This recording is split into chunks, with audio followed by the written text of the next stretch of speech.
Coach, go ahead. Wow, getting the first win is outstanding. I know we've heard all the stories about me and how many times I've been here and everything, but I've been on both sides of that, and this side's way better, knowing they got the win the first time out.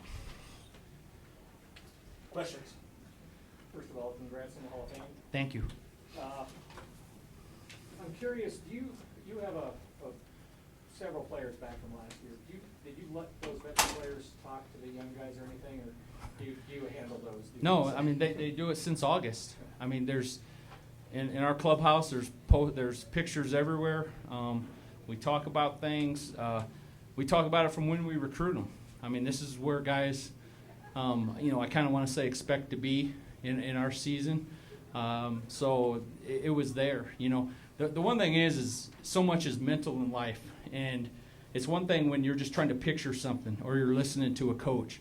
There's another thing when you got a lot of these guys that have seen it and been through it, and they're explaining it to the guys. Plus all the video we have, and again all the different posters and pictures around our facility.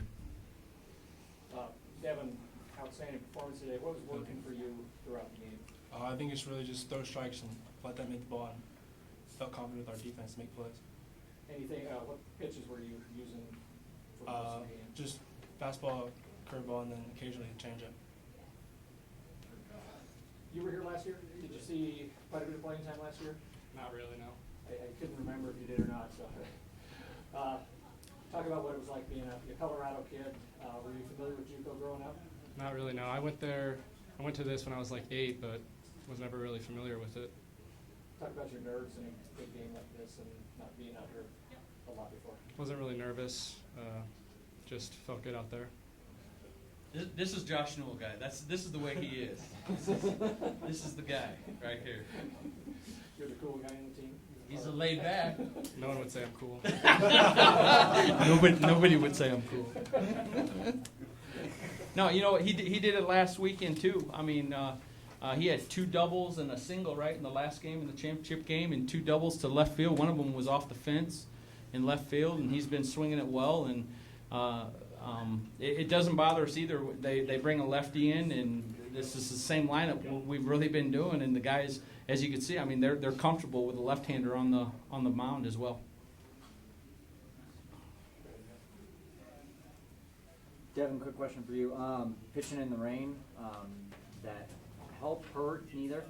I don't feel like it didn't help me or hurt me. Just keeping the ball dry and throwing the pitches, and once again making them make plays.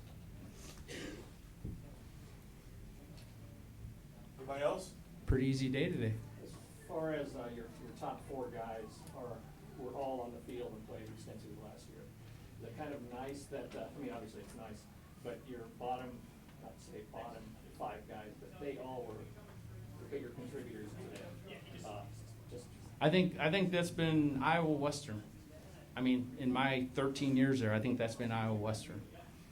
Just like you're saying, nobody really knows about Josh as a sophomore, with Krupa, Merrill, Scudder, Thompson, those guys. And that's what it is every day.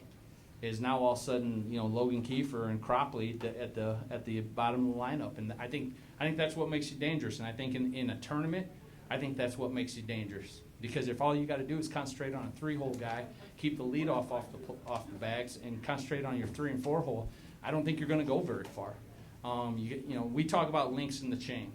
In fact, that's our living, breathing culture, is just links in the chain and being part of something. And you'll eventually get your piece of the pie, but you're not going to get it if you don't understand about just being a link in the chain. And that's what they're doing, whether it's hitting a guy in, getting on, moving them over. We call them team at-bats as well. You're not just having your at-bat. This is for the team, so it ends up being the team's at-bat. And that's what these guys do a lot. Quick curiosity question. You came out and talked to Devin late in the game. Yeah. Just curious what that was about. If it was I didn't know if you saw something strange or anything. Well, I believe a lot of it is mechanical with pitchers, but yet, there's an intestinal fortitude from pitch to pitch to be able to do things. And again, this is a different Devin than the first 3 innings. We're at the end of the game. He's at 100 pitches or whatever he ended up throwing, 102 pitches. So he was getting close to 100 at that time. And I there was encouragement, and there was a little bit of instruction, and then there was a little bit of getting after it at the end, and doing what you need to do. What do you think when he's walking out there at that time? I think this can't be good. But Well, it most of my conversation was going on from the dugout to the mound, but I was getting tired of yelling, so I actually just went out. So he did well. This is this freshman kid from Virginia, and has had a lot of success going through high school.